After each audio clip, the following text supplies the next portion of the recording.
Welcome to Junk Journal Mayhem at Studioloo.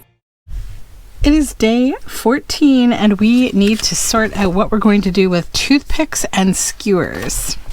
So, I was thinking about these. I have these toothpicks here, these scary toothpicks. These toothpicks, I'm going to tell you guys like a little bit of a body horror story.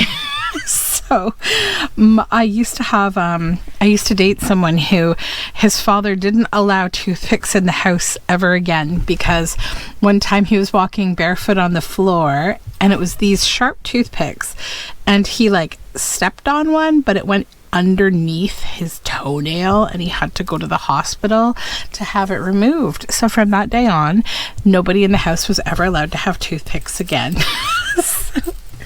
That's my scary story for today. For whatever reason, this prompt got me thinking about how I would use these, and what they remind me of as like a substrate is those celestial images of animals where you often see like a little star and a line and a star and a line, and it makes up the constellation of the animal. So I think I want to make my own constellation animal today. But first, what I would like to do is I want to paint these. And so I'm going to just grab a paintbrush here and my gold tester metallic paint, because I think they would look really cool metallic. Do I have a different brush? I do. Here it is. My metallic gold brush that I always use for these projects. So I'm just going to really worry about getting one side of them because I'm only going to really need one side to have the color on it, and that's the side that I will glue it down or put it down with. I need something to hold this. I don't want to get this metallic paint on me.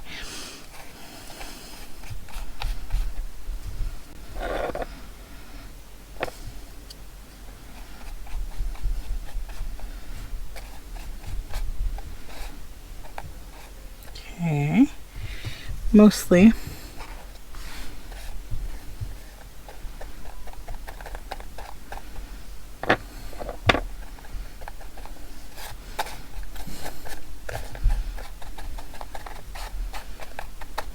Okay, I think that's pretty good.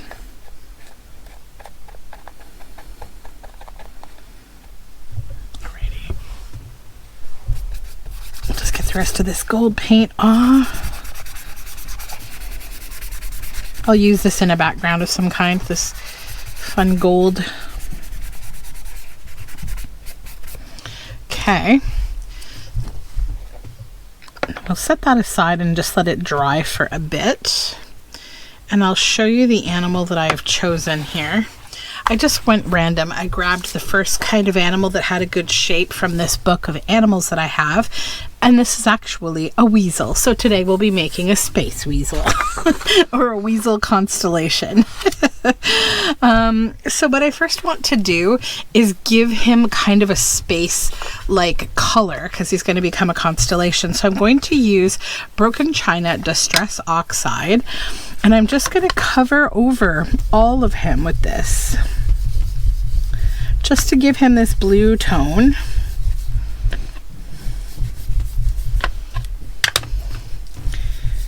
I'll do his tail too, but I don't know, his tail may not get included in this image because it might just get too big. I might just want to trim him down a little.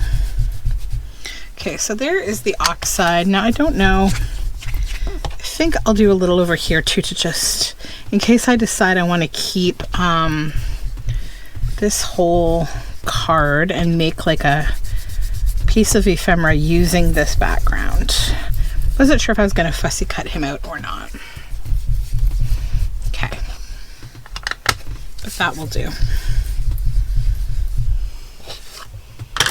And then I'm going to take some water and a spray bottle here and just give this a quick spray so the oxide can start to do its thing and break the color up and just kind of colorize this in an interesting way. So we'll just let that do its thing for a little bit here, and then what I'll do is dry all of this. So I'm going to grab my heat gun and I'm going to dry both of these with the heat gun and come right back. Okay, so we're dry now. So I think what I'll start with maybe is just trimming this down to a more usable size for ephemera. And I will keep that fun scrap. Okay, now I do think I am going to have to get rid of some amount of his tail. Maybe I'll allow it to go to there. And then we'll get rid of the bottom here. Yeah, okay, that's a more workable size. So now we need to figure out how we want to lay down these bits. So I'm thinking like, you know, celestially, we would have maybe a dot here and then a line to kind of signify his long ears. And then obviously this long neck would become important. And so would this length here, because they have like a long body. So then this would go here. And then obviously that, I'm thinking, maybe I should not draw this. I'm just going to go with my gut. I'm not going to draw on here because erasing the lines, if I make a mistake, will make too many marks. As it stands, I'm fine with that. It's not like super marked up or anything. Let's just go with our gut on this one. So I'm going to use maybe Fabri-Tac to get these down. I could also definitely stitch over them, but that might be hard to film. Okay, let's start with the neck.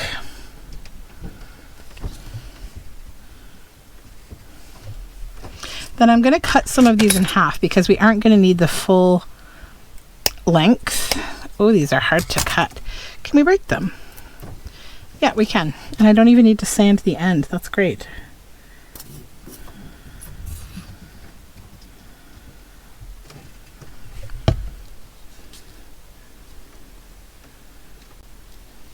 And I may need to stitch over them because I get really like obsessed with things being super permanent. Okay, so that already to me, I feel like celestially speaking, I feel Weasel. You know, it's like it's making sense to me. Next, I think I'll go with this one down the body.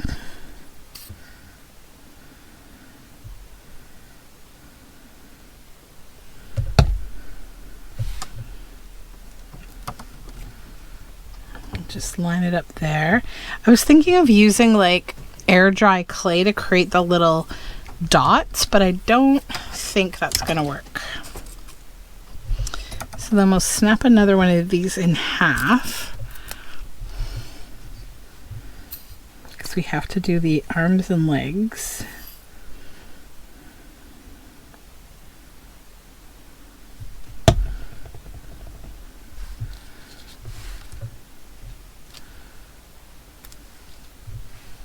And with this, it's not about recreating like exactly the reality of the shape, because usually with those images you'll see like the line is just kind of like a skeleton of, you know, whatever else is going on with the body shape. And as I lay these down, it's kind of cool because I feel like I can look at it and go, what else do I need to represent that image of a weasel? Like if I was trying to draw a weasel, you know, with lines, how would I want to do that?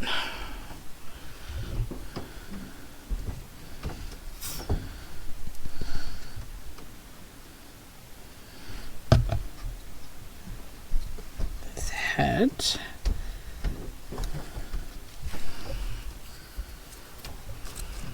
Then we'll make the arms.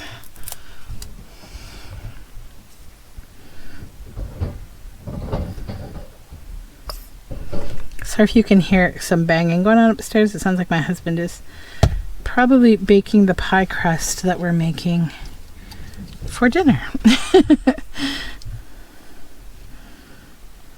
So he's getting a pan.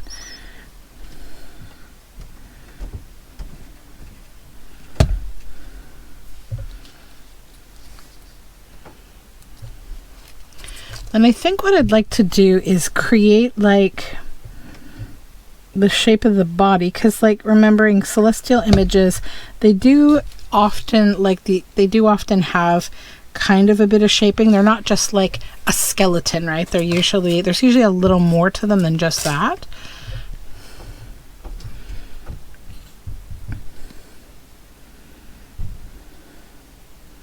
And I do think I'm going to zigzag stitch over these with my sewing machine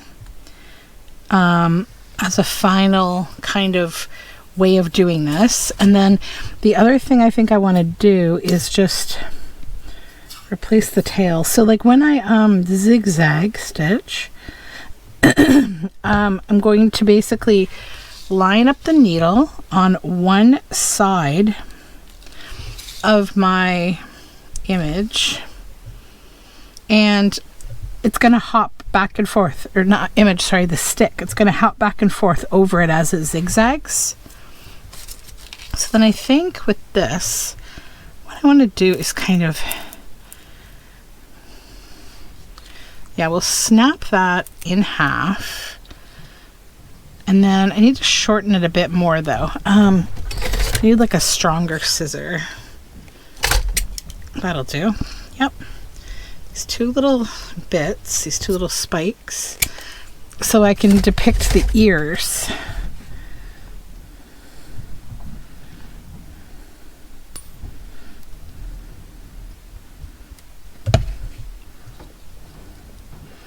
And also, while I am taking a little stitching break, I'm going to look for things that will also help me to make this a little bit more celestial. So you're not wondering like, what the heck is this piece?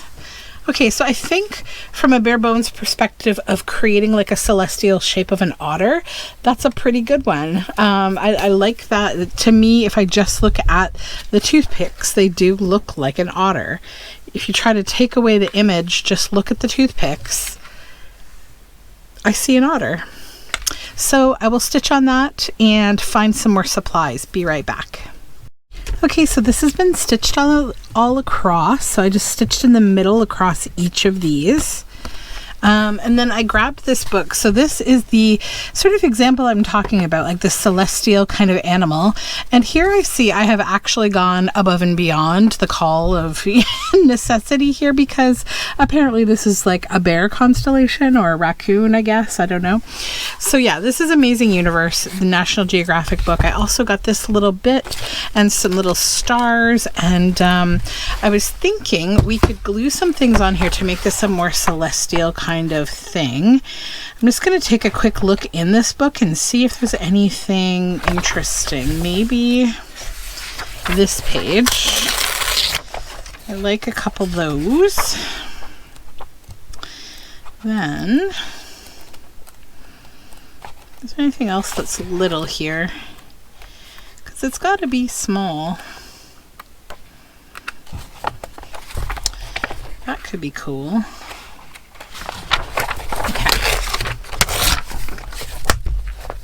So what I'm thinking here is I'm going to cut this out, and maybe we'll use like the grainier side of it.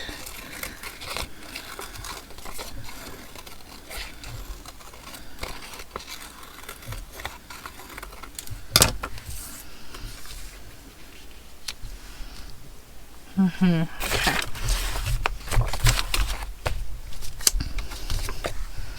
This will be kind of the background sort of starting point here.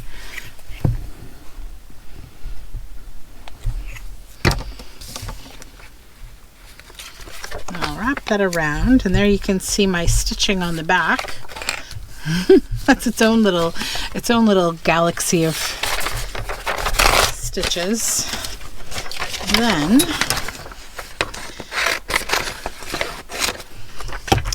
know how many of you use, oh my goodness, how many of you have seen any of the fun events that we've had happening over the last month or so. First we had the full solar eclipse, and then we had the aurora, or the northern lights, right, visible in a much wider range than usual. So pretty exciting. I, of course, live in southern Ontario, where we just have clouds, always clouds at all times these days.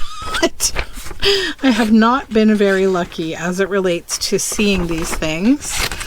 I saw this like meme that someone created, and it was like kind of, you know, on one side the event and the best kind of example of the event, and then on the other side it just said southern Ontario, and it was just like a cloudy sky.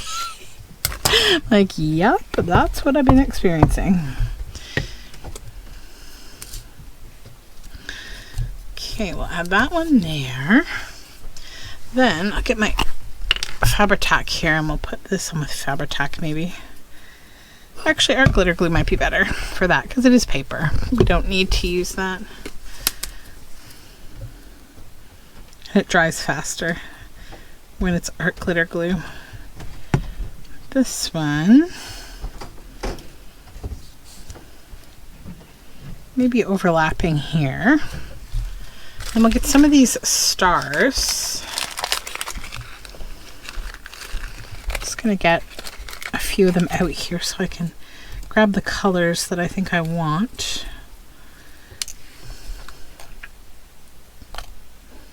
I guess they're just very iridescent, so it doesn't really matter too much. I just don't want too much pink. Got one pink there that I don't really want. That one's good. Yeah, I think that's good.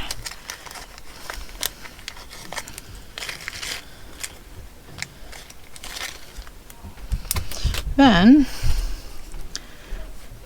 I will glue these down.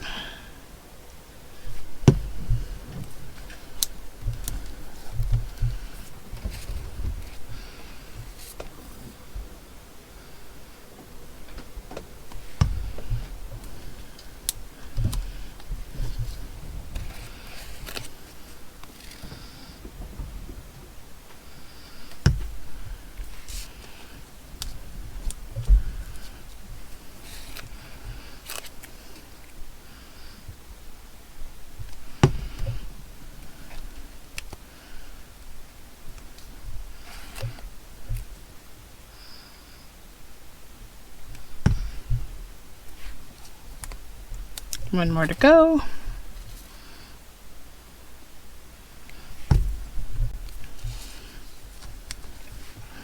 Okay, and I'm not worried about any excess glue at the moment because art glitter glue dries clear. Then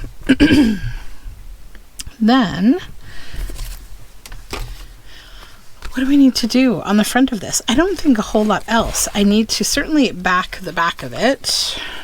I've got some paper here to do that. I'm thinking though what I might do is put a little bit of card on the back, or like file folder, just to make it a firm kind of surface so that when you're writing on it, those more 3D objects on the front don't inhibit your ability to write.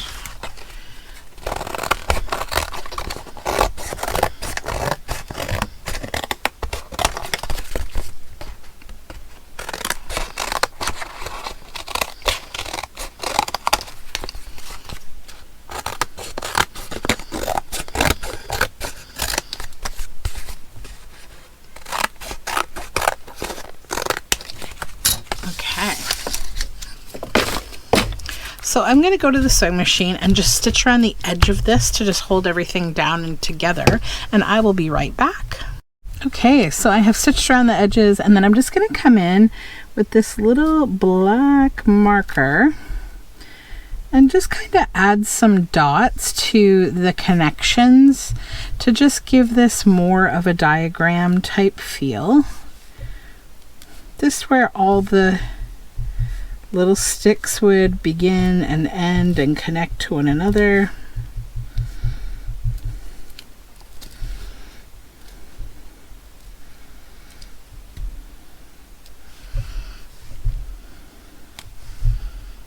Okay. So that is my piece for today. Hopefully you enjoyed it. And you'll do some fun experimenting. You know, you could make a little fence with these. I was also thinking about, like, you know, taking paper and gluing them on either side of the toothpick. Then you could have something you could do this with, and it would, like, you know, show you both sides of the paper.